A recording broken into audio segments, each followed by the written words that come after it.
Good morning guys. So bali matagal tayong hindi nakapaggawa ng content sa vlog natin. So puro gumagawa naman tayo, although short video lang guys.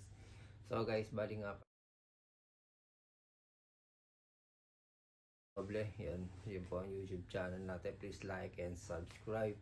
So muli nating magbabalik dito sa YouTube channel natin. So guys, so bali hindi tayo nakakapagawa ng vlog kasi nga busy tayo sa work, kaya ayun, so stop muna tayo. So ngayon, hindi tayo busy, naka-off tayo, kaya gagawa tayo ng mga content. So nga pala guys, ang content natin ngayon gagawin is about sa pamumuhay ng mga OFW dito sa UAE guys. So lalo na sa mga baguhan at walang idea kung paano ang sistema rito sa UAE. So guys, sasabihin ko sa inyo kung ano ang sistema ng pamumuhay dito sa UAE. So ang pamumuhay ng isang OFW dito sa UAE hindi ganun kadali katulad ng buhay natin sa Pilipinas. So unang-una guys, kapag pupunta kayo ng UAE, siguraduhin nyo na may sapat kayong pera. Kasi hindi naman katulad nung halimbawa, mag-visit visa kayo, magtuturist kayo rito na wala kayong kamag-anak, or may kamag-anak man kayo, pero make sure na may dala kayong sariling yung pera. Kasi hindi ganun kadali ang maghanap ng trabaho dito sa UAE. So bali swertihan lang guys.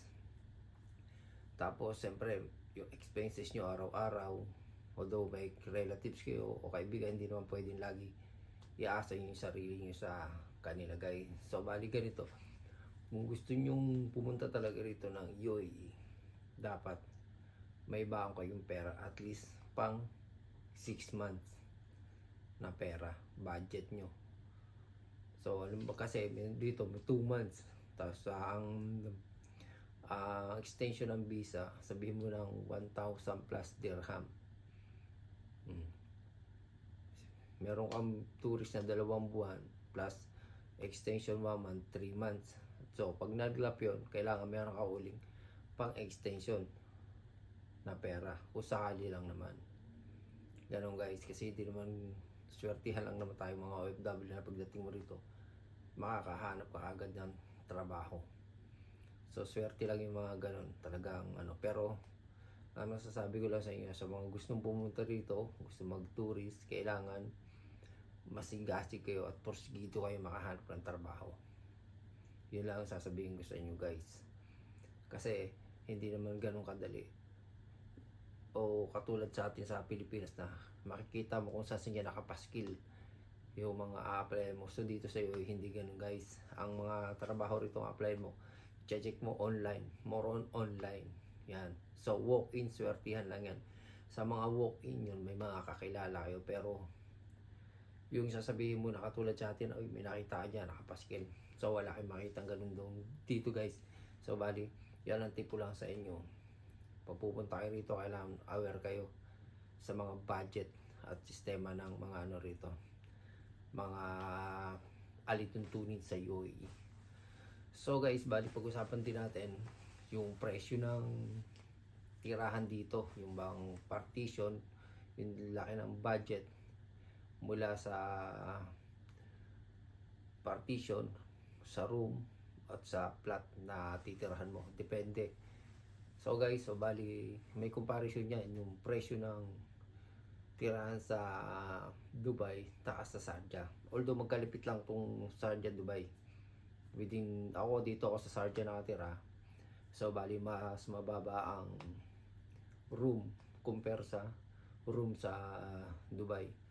Kung sa Dubai is yung isang room is sa 4,000 or 5,000, dito makuha mo lang ng 1,500, 1,300. May ganun room dito sa Sharjah guys. Sa partition naman ganun din guys. Dito all in partition sa Sharjah.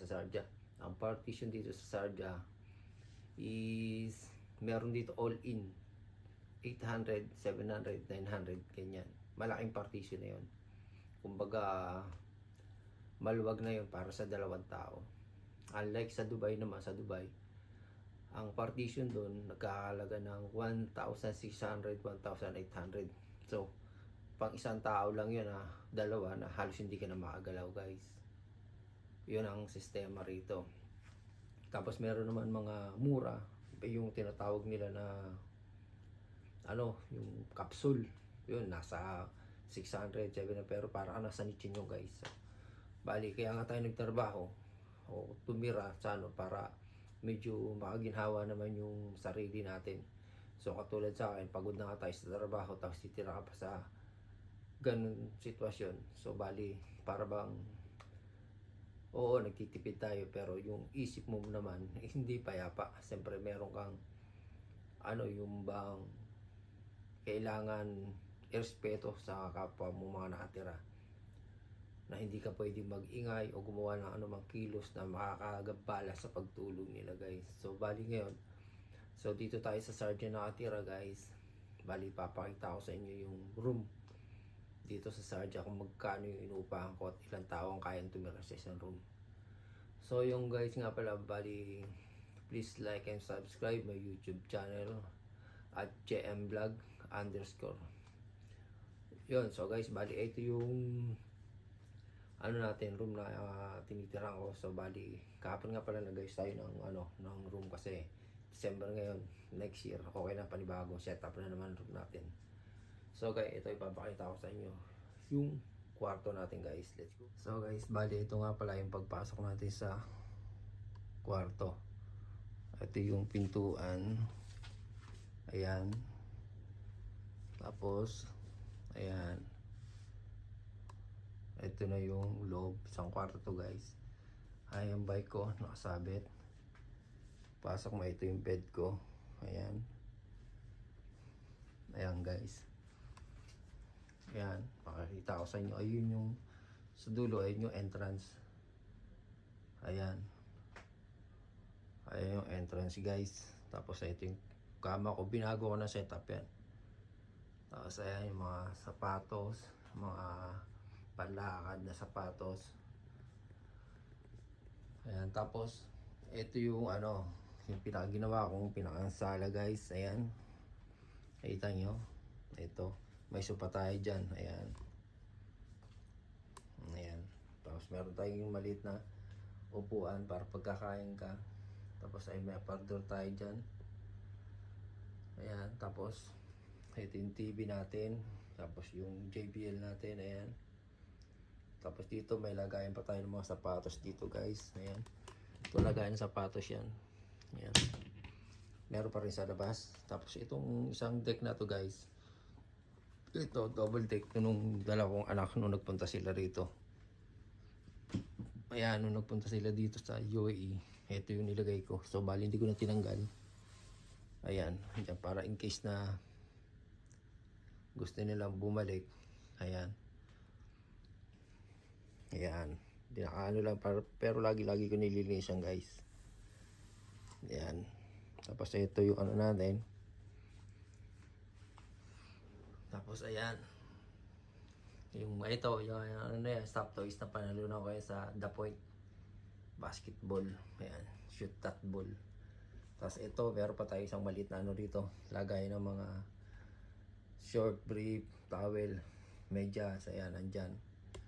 Tapos yung nga pala, yung gumawa tayo ng sampayan doon sa taas. Ayan, may sampayan tayo. Tapos yung mga labahan nandyan, kung ano-ano pa pwede ilagay sa loob ng double deck sa taas. Tapos meron pa tayo rito sampayan. Ayan, ginawa natin sampayan. Tapos ito yung isa pang aparador, yung ginawang aparador ngayon para sa dalawang bata. Andyan pa mga damit nila. So bali may tatlo tayong aparador. Ito nga pala, may rep tayo na maliit. Ayan. Ayan, may rep tayo. Pero walang stock to, alam ko. Hindi ako nag-stock eh. Ayan o. Ayan, may mga gulay-gulay pa. Ayan. Gulo, may tuyo pa sa loob. Tapos ayan, ang kape natin, stock. Tapos ito yung isa kong aparador. Ito yan. Ito yung mga aparador ko. Ayan. Ito nga pala yung mga vintage ko na damit kasi nag-ukay-ukay ako dati. So ayan. Diyan. Tapos ito naman yung mga pang araw-araw. Tapos uniform. Ayan. Ayan. Ang room. Tapos ito, nagbawas na ako ng mga sombrero dyan, mga display. Ayan guys. Ayan. Ito yung room natin dito sa Sharjah. Ayan.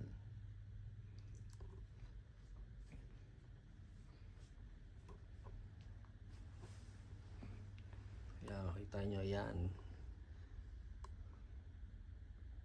Ayan guys, ito yung room natin. Tapos yung bike natin, ayan.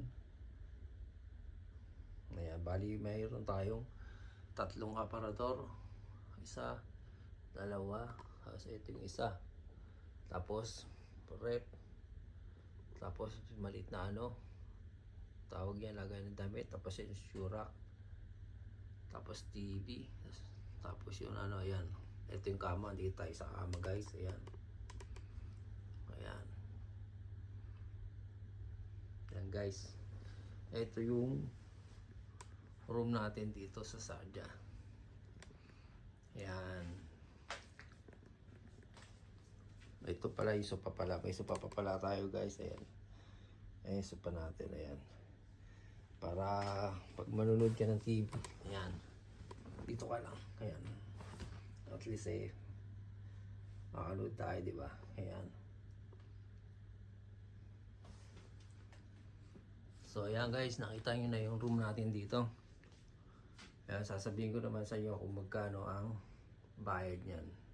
So yun guys, so bali napakita ko na sa inyo yung room natin dito sa Sharjah. Ito yung Sharjah, dito tayo. So bali, hindi naman so malayo sa Dubai.